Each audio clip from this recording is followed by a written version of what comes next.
You think the Nintendo Switch is just for cute, cozy, and casual games. Think again. Behind the colorful jumps and cheerful music lies a dark corner of the Switch library games that will break you down, chew you up, and still have you crawling back for more.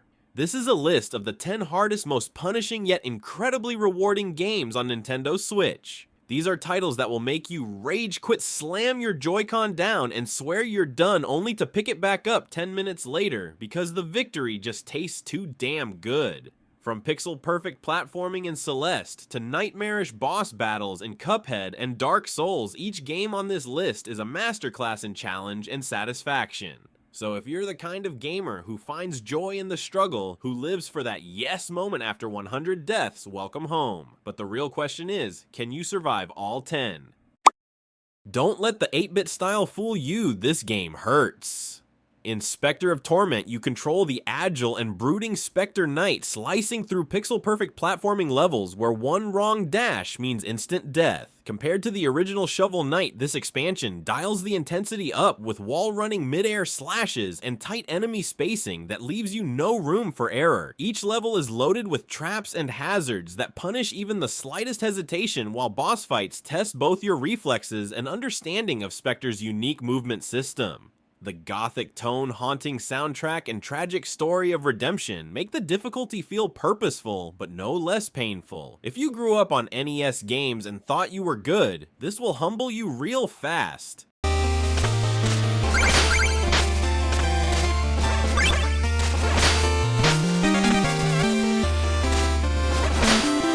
Furi wastes zero time. No tutorial levels, no enemies to warm up on, just boss after boss, each more relentless than the last. You play as a mysterious prisoner fighting your way through a gauntlet of jailers, each one a unique combat puzzle blending melee swordplay and bullet hell chaos. The controls are ultra responsive, but so are your enemies. Every fight demands you memorize patterns, time dodges to the millisecond, and perfect your parries or die trying. The pulse-pounding synth soundtrack turns every duel into a high-stakes rhythm game, while the neon art style makes pain look beautiful. There's no grinding here, no shortcuts. Every victory is earned, every mistake punished. Furi is the kind of game that teaches you patience, sharpens your instincts, and forces you into a mental flow state, or leaves you behind. You don't beat Furi, you survive it.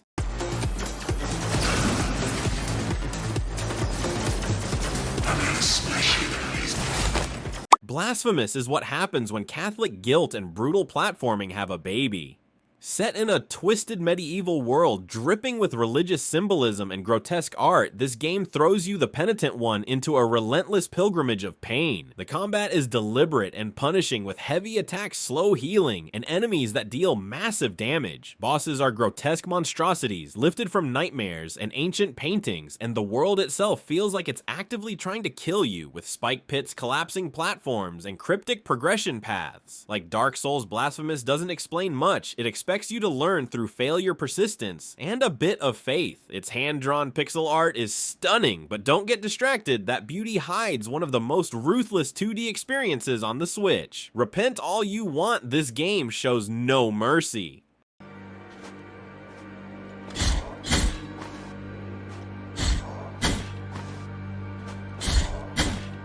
Dead Cells is fast, brutal, and endlessly replayable, and it does not care about your feelings. Every run starts from scratch. One careless jump or mistimed roll, and it's back to the beginning. The game's real-time combat is fluid and addictive, with dozens of weapon skills and mutations, but make no mistake, it's you versus the system. What makes Dead Cells so punishing is how much it pretends to be fair. You always feel this close to breaking through only to get one-shotted by an elite enemy or boss with a new attack pattern. The procedural level design keeps you guessing, while permadeath ensures you never feel too safe. And the deeper you go, the more the game laughs at your confidence. This game doesn't kill you, it lures you into killing yourself.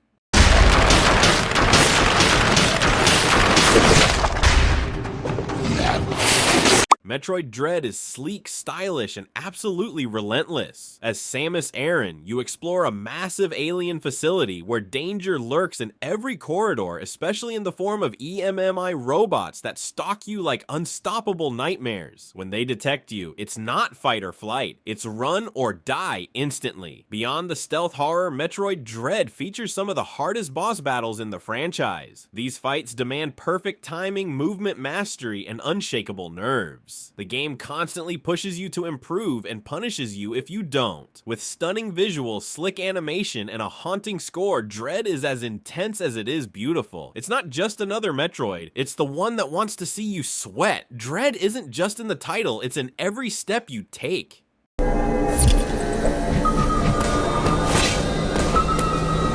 Don't be fooled by the adorable art style. Hollow Knight is a sprawling hand-drawn nightmare. You play as a silent warrior exploring the forgotten kingdom of Hallownest, a place filled with deadly enemies, cryptic secrets, and heartbreak around every corner. The world is massive, the map is cruel, and the game tells you almost nothing. Boss fights are fast, brutal, and often hidden. Optional challenges like the Path of Pain or the Godmaster trials will push even the most seasoned players to their limits. But it's also deeply emotional, a story told through silence, loss, and discovery. There's no mini-map, no mercy, just you, your nail, and the hollow echoes of a kingdom long dead. This isn't a game, it's a pilgrimage.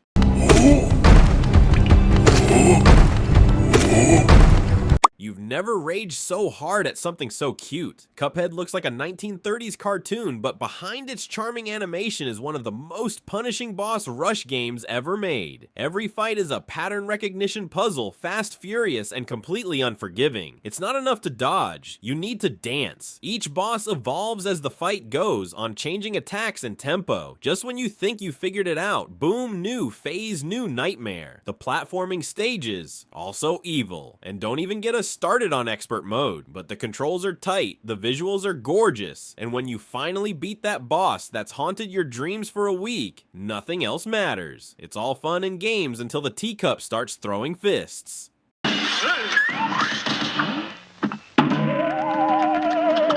The end is Nigh is pure platforming punishment. You play as Ash, a blob-like survivor in a post-apocalyptic world, navigating a gauntlet of death traps, collapsing ledges, spike walls, and instant fail jumps. Every level feels like a cruel joke, with precise timing required down to the pixel. There's no combat to hide behind, no power-ups to save you, just your movement, your momentum, and your patience. And when you think it can't get any worse, it does. Hidden stages, optional tumors, and post-game levels turn suffering into an art form. The visual tone is bleak, the humor is dark, and the gameplay never cuts you any slack, yet somehow it keeps you coming back. You won't just die, you'll learn to live with dying.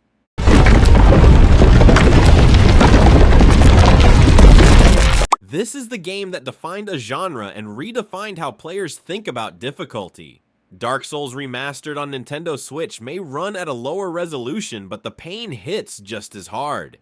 You'll die to traps to enemies hiding around corners and to your own hubris. Every boss is a lesson in patience. Every shortcut found is a miracle. And every time you manage to beat a boss you once thought impossible, you feel it in your soul. No hand-holding, no tutorials. Only the harshest of feedback and the deepest of satisfaction. The lore is rich and mysterious. The combat is deliberate and deadly. And the world design still unmatched over a decade later. You don't play Dark Souls, you survive it.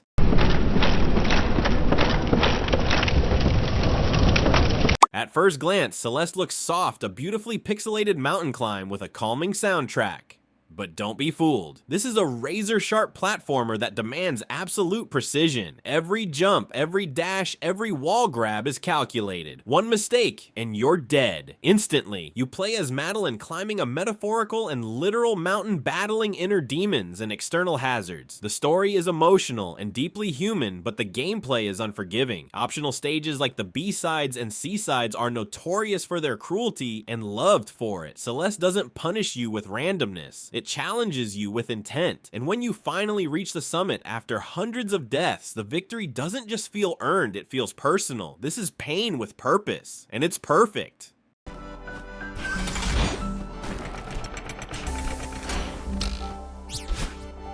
So there you have it, 10 of the hardest, most emotionally intense games you can play right now on Nintendo Switch. These aren't just difficult for the sake of being difficult, they're masterfully designed experiences that challenge your reflexes, your patience, and sometimes even your sanity, but they always give something back. Whether it's the satisfaction of perfect movement, the thrill of overcoming a seemingly impossible boss, or the quiet pride of persistence finally paying off, each of these games leaves a mark. We didn't just choose games that are hard. We chose games that mean something, games that make you better, not just as a player, but as someone who knows how to keep going when things get rough. Now it's your turn.